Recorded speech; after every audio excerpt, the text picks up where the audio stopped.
प्रसिद्ध संतों की तपोभूमि भारत, हिमालय का आंगन, गंगा का देश, भगवान श्री राम की लीला स्थल, श्री कृष्ण की क्रीड़ा स्थल, यहीं सुनी गई वेद, उपनिषद, रामायण और गीता की अनुगूंज। बुद्ध, महावीर, नानक, गुरु स्वामी अखंडानंद जी, इन सब ने इस जग को अध्यात्म का अमृत रस यहीं बांटा। इसी कड़ी में भारत का भाग्य पुणे जगाने एक पुरुष फिर प्रकटा है, जिसे भौतिक लोक ने नाम दिया है अखंड पीठाधीश्वर महामंडलेश्वर स्वामी शाश्वतानंद गिरिजी महाराज। आपने युग की पीड़ा को समझा है, आपके विशाल मस्तिष्क में समाया है समाज का कल्याण। यही वजह है कि समाज का हर व्यक्ति आपके विचार व आपकी वाणी की उंगली पकड़कर चलना चाहता है। आपकी वजह से लाखों लोगों के दिल में अध्यात्म के प्रेम दीप जले हैं। आप संस्थापक हैं, परमा अध्यक्ष हैं अखंड गीता पीठ शाश्वत सेवा आश्रम कुरुक्षेत्र हरियाणा भारत के। आपके द्वारा किया गया भगवान का नित्य वंदन आपके सात्विक आभा मंडल को दर्शाता है। आप सहज, सरल, विनम्र और संविधा की प्रतिमूर्ति हैं। आपके शब्दों में वेग है, परवाह है, संगीत है, भक्ति है और एक अनूठापन भी है।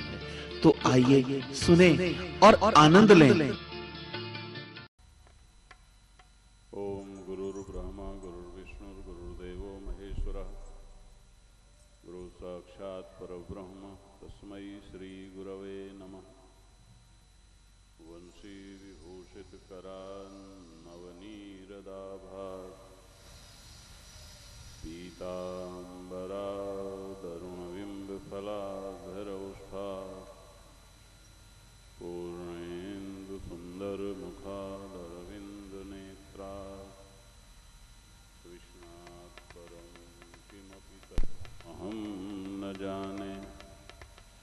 सच्चिदानन्दरूपाय विश्वोत्पत्त्यादिहेतवे, तापत्रयविनाशाय श्रीकृष्णाय वयं नुमः।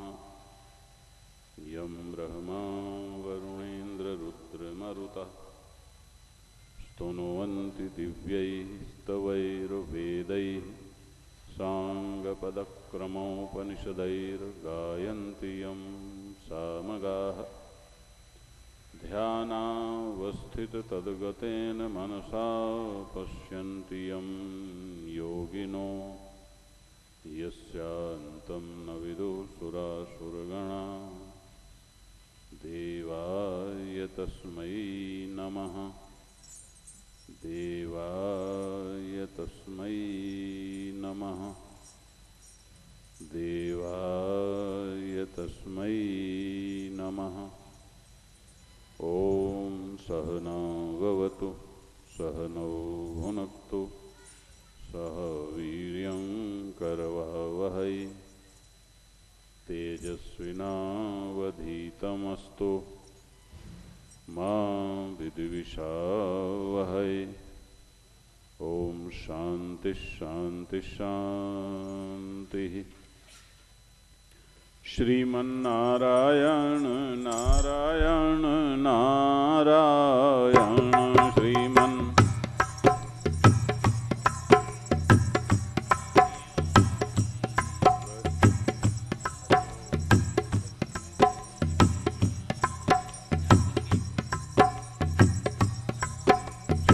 श्रीमन्नारायण नारायण नारायण श्रीमन् नारायण नारायण भजमन्नारायण नारायण नारायण भजमन्नारायण नारायण नारायण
बजरंग बली की जय। नारायण नारायण नारायण नारायण। आइए आज के आनंद क्रम में आगे बढ़ते हैं। अब हम श्रीमद् भगवद गीता शास्त्र में प्रवेश करते हैं।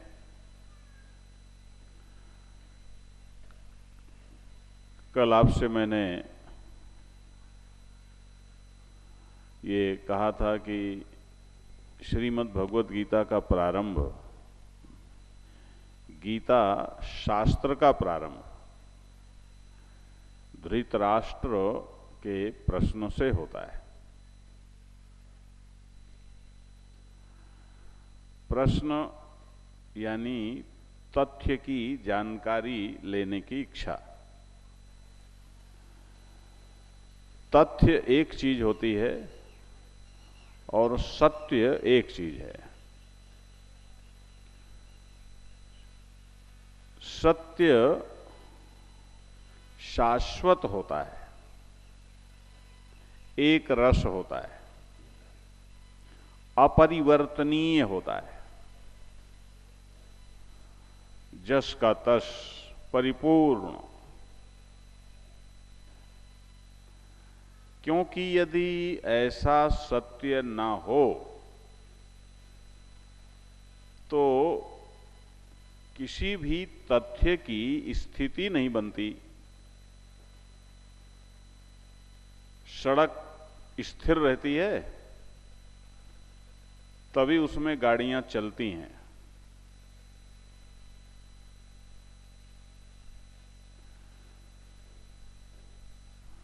सत्य अमृत अस्तित्व का नाम है।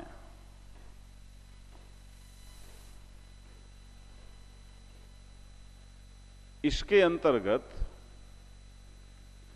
जो प्रकट सत्य है, सत्य वो भी है लेकिन वो प्रकट है, उसमें नाम है, रूप है, आकार है, वो बना है, वो इंद्रियों के द्वारा ग्राह्य है, देखा जा सकता है, सुना जा सकता है।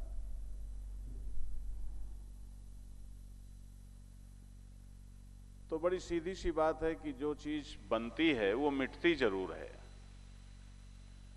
जो चीज पैदा होती है वो मरती जरूर है।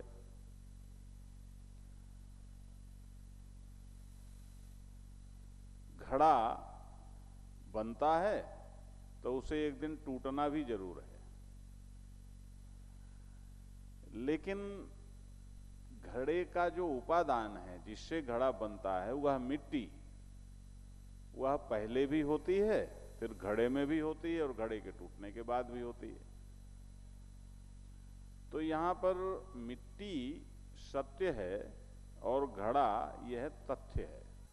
तो मजे की बात यह है कि आपका स्तर जैसा भी हो वैसे ही आप बोलेंगे, वही चीज आपके मस्तिष्क में आवेगी।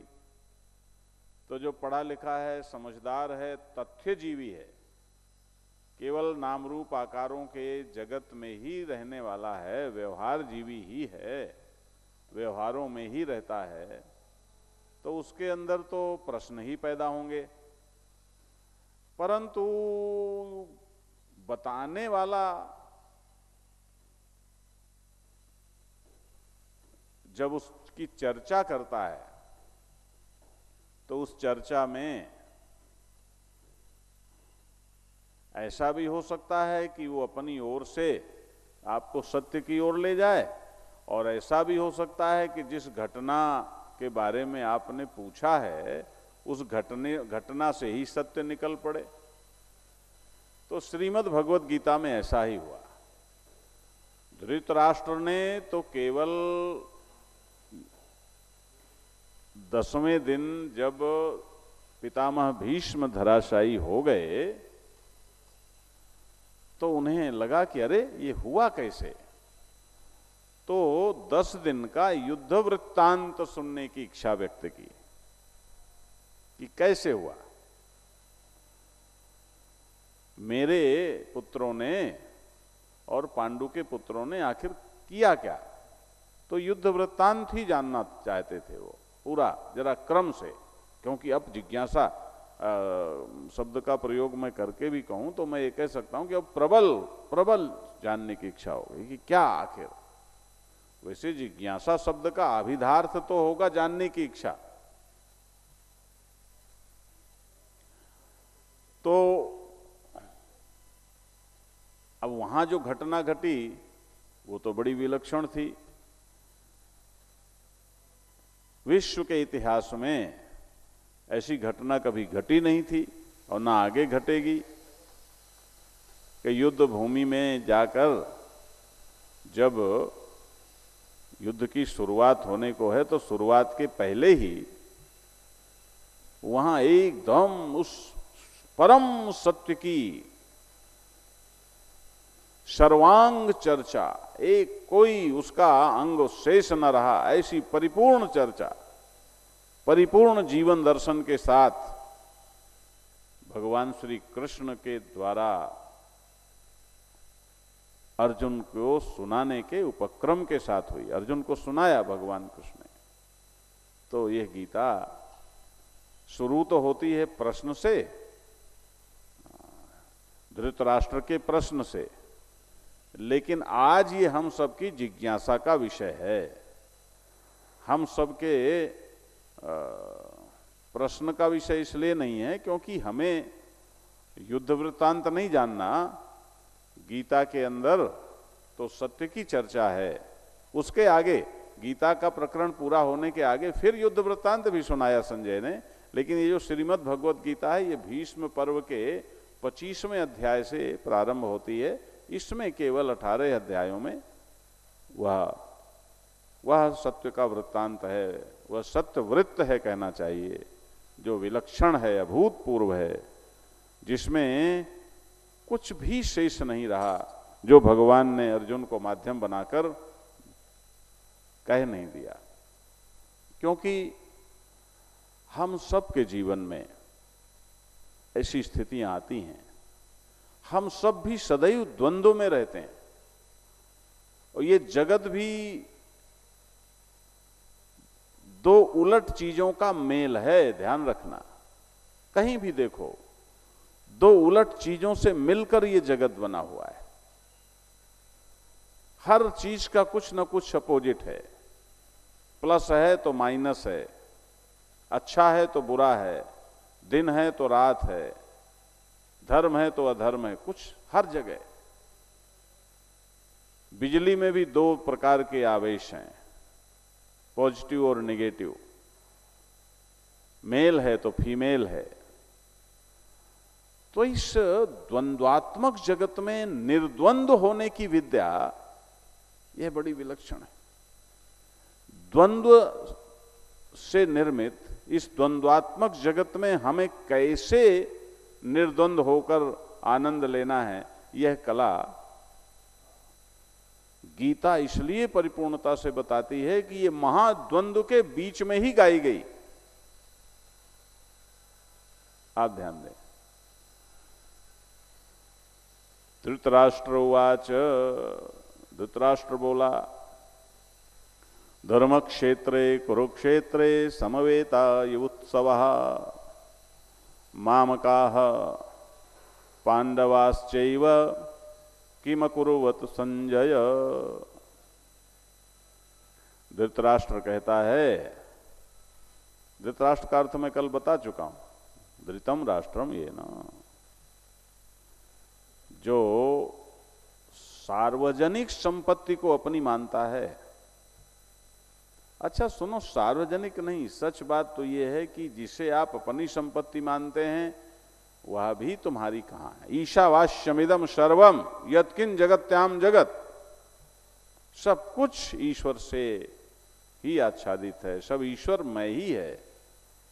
इसलिए तेन त्यक्तेन भुंजी था मां घृदा कस्यस्वित धनम, उसको त्यागपूर्वक उसका पालन, पूंजी था यानी पाले था, त्यागपूर्वक उसका पालन करो, त्यागपूर्वक उसमें रहो। क्योंकि यदि तुम इसे अपनी मानोगे तो तृष्णा बढ़ेगी, और तृष्णा बढ़ेगी तो महाराज तुम कभी सुखी नहीं रह पाओगे। ये तृष्णा बड़ी विचित्र होती है। इसलिए जरा धृतराष्ट्र बनने से बचना पड़ेगा। किसी भी चीज से अपने को चिपकाओ मत। धृतराष्ट्र माने जो अनात्मा से चिपक गया है, अनात्मा से। ध्यान देना, कहते हैं धृतराष्ट्र के आंखें नहीं थी, अंधे थे। तो हम ये कह दें कि अरे वो अंधे थे, हम अंधे थोड़े ही हैं। लेकिन महाराज आध्यात्मिक दृष्टि से भी जरा अंधेपन का विश्लेषण करना पड़ेगा। इस बात को आप ध्यान दे लो जरा।